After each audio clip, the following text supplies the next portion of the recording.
kita teruskan dengan skala ya, scale of system and temporal, di mana sekarang kita akan melakukan pengukuran atas individu ya, skala individu, sehingga pada saat kita bicara scale of individu dalam skala lokal ya, jadi kita bicara sebelum nanti sampai ke sini, jadi bagaimana kita mengukur bagian ini ya, saya infokan bahwa ini ada di apa namanya, chapter 24 ya. Oke. Jadi di chapter 24 ini, kita bicara nanti pada akhirnya itu adalah yang disebut dengan capital asset ya. Seperti apa ya? Oke. Apa yang diukur ya? Apa yang diukur saya akan perlihatkan chapter 24 ya, yang ada, silahkan download dari PPT yang sudah disediakan. Oke ya, jadi ada beberapa, ini saya ambil di chapter 24. Jadi kalau Anda lihat tujuan dari sosial capital ini ya, tujuan sosial capital ini itu adalah ini, increase disaster preparedness. Jadi pada saat kita bisa memanage atau mengoptimalkan apa namanya, kapital ini, kapital itu adalah aset ya, maka kita bisa meningkatkan kepedulian akan bencana. Nah, apa yang akan kita ukur, kan begitu? Apa yang akan kita ukur ya? Sehingga pada saat itu kita kumpulkan ya, itu menjadi satu kekuatan ya, di dalam satu kekuatan untuk bisa meningkatkan kepedulian ya. Ada 5 parameter yang akan kita ukur, dan nanti ini yang Anda lakukan secara bersama-sama ya. Jadi melalui forum itu silakan siapa menulis pertanyaan untuk trust, siapa untuk toleransi ya, kemudian social network, kemudian collective action ya. Jadi 5 pertanyaan ini Anda buat. Jadi misalnya nih, trustnya, apakah Anda tahu tentang bencana misalkan? Oke, saya tahu. Oke. Nah, berarti caranya kita menggunakan seperti apa? Kita cukup dengan binary distribution ya. Jadi kalau Anda ingat-ingat kembali ya, apa namanya, kuliah kita di statistik, maka sebetulnya kita yang disebut dengan binary ya. Oke. Binary distribution ya. Seperti apakah itu ya? Oke, jadi ada 5 pertanyaan ini, ada 4 pertanyaan ini, sehingga nanti kita punya kesimpulan di social capital ya. Kalau Anda baca lebih ke bawahnya lagi ya, hipotesisnya ada seperti ini.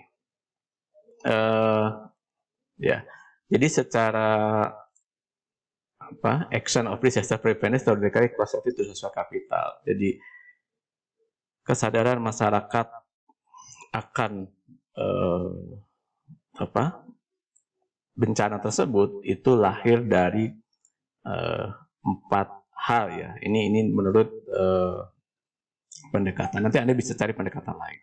Yang pertama adalah trust. Trust itu berpengaruh terhadap kepedulian ya, rumah tangga terhadap bencana. Jadi misalnya apakah Anda pernah mendengar bencana, dan trust ini sebetulnya yang paling sulit di Indonesia sekarang ya, untuk kondisi sekarang, karena orang itu baru percaya ketika bencana itu sudah terjadi, dan itu bisa saja itu sudah sangat terlambat. Mengapa terlambat? Misalnya ya, itu Anda bayangkan kalau kita sama-sama ya, sama sekarang seperti COVID ini kan sekarang orang, wah itu hanya banyak sekali hal-hal yang menyebutkan ini adalah apa istilahnya tuh, dari perang zat kimia dan seterusnya, perang biologi dan seterusnya. Tapi kemudian Anda masih percaya gitu dan seterusnya. Trust ini yang sekarang nampaknya dengan era keterbukaan, kan nanti kita bicara juga perang sosial media, itu yang menjadikan ya, ketika kita tidak percaya, ketika misalkan Anda tidak percaya COVID, maka Anda keluar tanpa menggunakan masker.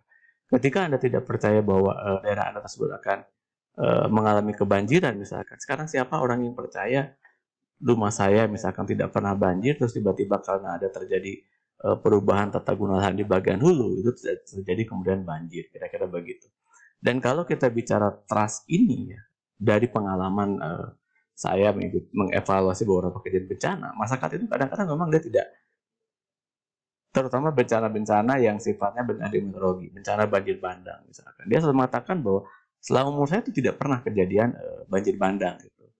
Kira-kira seperti itu. Atau seperti saya contohkan ya, kalau Anda bicara Mong atau kejadian tsunami di Nias, orang Nias itu sudah terbiasa kalau air surut dia akan lari ke gunung, dia tidak mengambil ikan-ikan.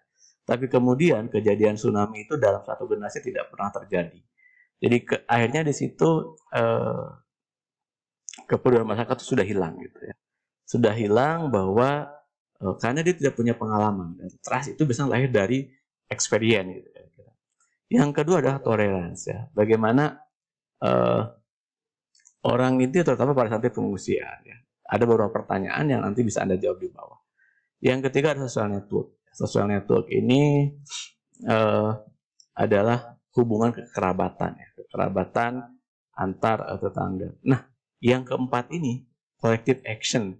Ini yang sangat diperlukan ketika kita bicara mengenai bencana-bencana di hidrometeorologi. Oke.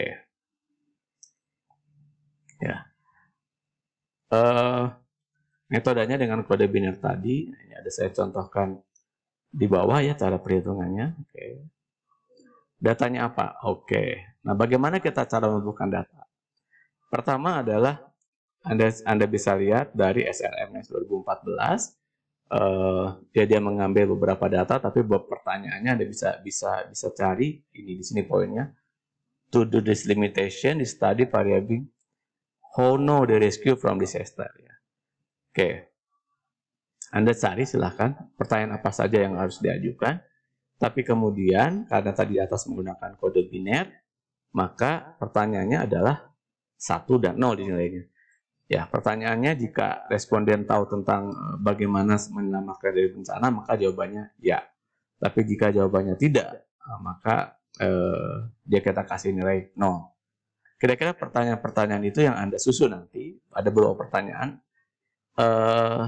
Pertanyaan pertama ini masuknya ke dalam trust, ke dalam tolerance, ke dalam social networking, ataupun ke dalam collective action ya. Jadi ini. Oke. Silakan Anda kumpulkan nanti pertanyaan-pertanyaannya, dan nanti pada akhirnya kita akan memiliki tabel sosial kapital. Jadi kira-kira seperti ini ya. Oke. Jadi tahap yang pertama, ini misalkan kalau terjadi banjir Anda harus mengungsi gitu ya. Apakah Anda percaya untuk meninggalkan rumah Anda dan titipkan pada tetangga Anda? Gitu. Pertanyaannya. Kemudian yang kedua, trust to leave the children ya, kepada tetangga sebelah. Ya, ini maksudnya begini. Pada saat Anda mengungsi, apakah Anda akan mempercayakan anak Anda kepada tetangga? Gitu kan. Kemudian, apakah Anda percaya kepada community leader terhadap katakanlah Pak RT, Pak RW dan seterusnya? Kemudian, apakah Anda percaya pada pemimpin keagamaan dan seterusnya dan seterusnya? Ini ada beberapa pertanyaan yang Anda bisa kembangkan dari di sini. Nah, pertanyaannya sekarang, siapa yang jadi responden? Ya, semua peserta dari kuliah ini nanti kita lihat ya. Tahap pertama tentu Anda harus menjelaskan siapa Anda dulu ya. Jadi misalkan di pointer pertama dari thread-nya itu adalah